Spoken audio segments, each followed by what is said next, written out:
ដោះជនរងគ្រោះ13នាក់ក្នុងនោះស្ត្រីជាអនិច្ចជន5នាក់ដែលឃាំងក្នុងហាងខារ៉ាអូខេមួយកន្លែងនៅខេត្តកំពង់ធំលោកស្រីឧត្តមសេនីយ៍ត្រីកអង្គយស្នងការរងនគរបាលខេត្តកំពង់ធំទទួលផែនការងារប្រឆាំងការជួញដូរមនុស្សនិងយេនឌ័រ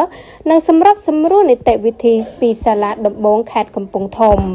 កាលពីថ្ងៃទី27ខែវិច្ឆិកាឆ្នាំ